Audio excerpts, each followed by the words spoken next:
এই মাহে রমজানের শেষে সাদকাতুল ফিতরের একটা বিধান আছে। সাদকাতুল ফিতর, ফেতরা দেয়া, যেটা আমরা শুধু এতটুকু জানি যে ফেতরা।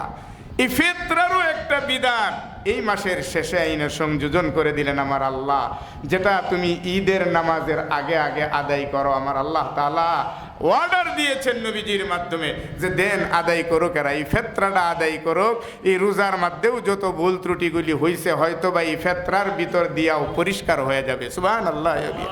ফেতরা যেন ওরা দিয়ে দেয়, সদকাতুল ফিতর যেন ওরা আদায় করে। জন প্রতি এবারের সদকায় এই ফেতরা পরিমাণ জানেননি? ফাউন্ডেশন, ইসলামিক ফাউন্ডেশন ঢাকা বিভাগের জন্য আমাদের নির্ধারণ করেছে জন প্রতি ফেতরা হলো সর্বনিম্ন 110 টাকা।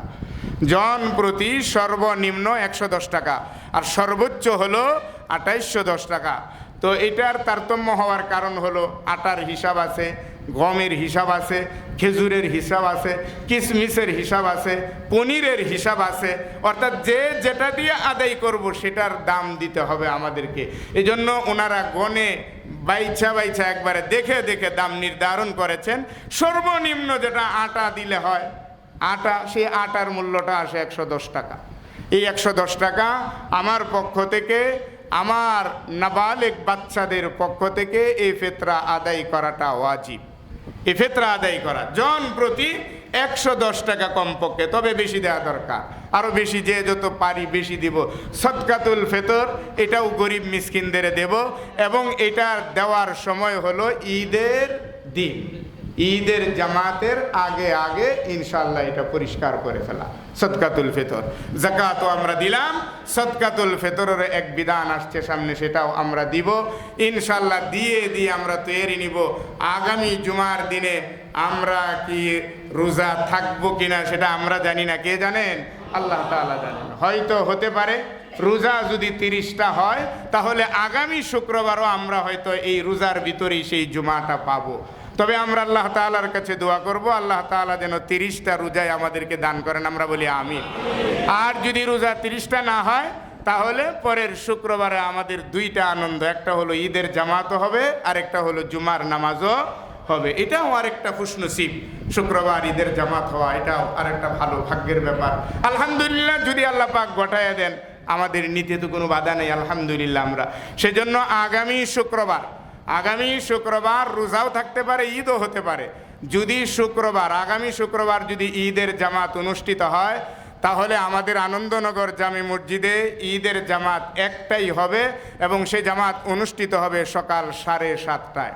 সকাল 7:30টায় যদি শুক্রবারে ঈদের নামাজ হয়। আর যদি সেই ঈদের নামাজ শুক্রবারে না হয়ে শনিবারে হয় তাহলেও আমাদের ঈদের জামাত একটাই হবে, এবং সেই দিন আমাদের ঈদের জামাত অনুষ্ঠিত হবে সকাল 8টায়। সকাল 8টায়, অর্থাৎ আধা ঘন্টার ব্যবধান রাখা হয়েছে। যেহেতু শুক্রবার হইলে জুমারও আবার আরেকটা নামাজ আছে, সেই জন্য আধা ঘন্টা আগে হবে 7:30টায়। আর যদি শনিবারে হয় তাহলে কয়টায় হবে? 8টায়। আল্লাহ তাআলা আমাদেরকে সেই ঈদের জামাতের আনন্দ ভোগ করার আগ পর্যন্ত রমজানের বাকি সময়টুকু নিজেকে আল্লাহর দরবারে যেইভাবে উজাড় করলে আল্লাহ কবুল হবেন, যে আমলগুলি করলে দুনিয়া আখিরাতে নাজাত মিলবে, সেই আমলের সাথে যেন বাকিটা সময় দিন রাত্রগুলি আমাদের লাগায় রাখেন, আমরা বলি আমিন। আলহামদুলিল্লাহ, আমাদের সর্বশেষ কাজ যেটা নিয়মিত আমাদের চলতেছে, গত 30,382 টাকা। আল্লাহু আকবার বলেন আবার। আজকের জুমায় কি আশা করতে পারি কম না বেশি? কোনটা বলেন তো দেখি এবার? বেশি, মাশাআল্লাহ। দেখা যাবে, আওয়াজ তো বেশি হওয়ার হয়েছে। 4 তলায়, 3 তলায়, 2 তলায় শুনেন কিনা জানি না, নিচতলা তো সবাই দেয় আলহামদুলিল্লাহ। এখন যাদের আমি দেখি না, যারা আমারও দেখে না, তারা কি করে এটা আল্লাহই জানেন।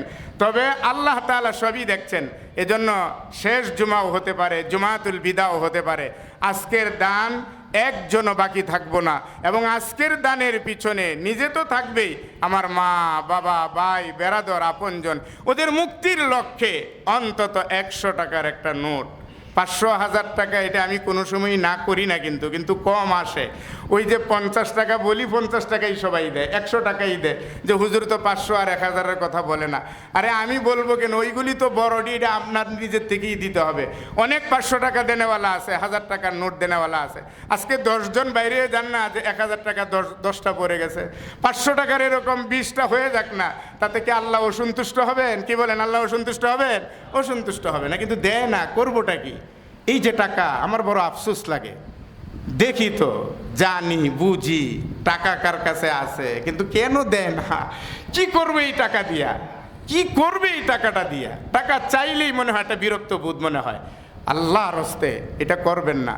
এটার মালিক আপনারে আল্লাহ বানাইছে। আপনি আপনার বাচ্চাটারে দিয়া যেমন দেওয়ানি শান্তি পান, আল্লাহও আপনার হাতটা দিয়ে দিলে আল্লাহ একটু শান্তি পায়। দেন, দেন, যদি থাকে তাহলে দেন। আগামী দিন না দেওয়ার হিসাব হয়ে যেতে পারে আপনার জন্য। আগামী সপ্তাহে আপনার জন্য না দেওয়ার হিসাব হয়ে যেতে পারে। মরে যাইতে পারেন সাদা কাপড়ের ভিতরে। এটা একবারে নির্ঘাত, কেউ ফিরাইতে পারে না কাউরে। যদি দিয়ে থাকে আল্লাহ, কৃপণতা কইরেন না। বখিলার সেহবুয়াত জাহাদ বাহার ওবার বেহেশতি নাবাসাত বহুক মে খাবার।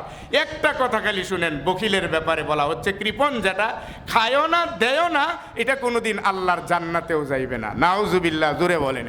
এজন্য বখিল থেকে বাঁচার চেষ্টা করেন। দেন, হাতকে লম্বা করেন। আল্লাহর কাছে বারবার বলেন, আমার দেওয়ার হাতকে তুমি লম্বা করে দাও।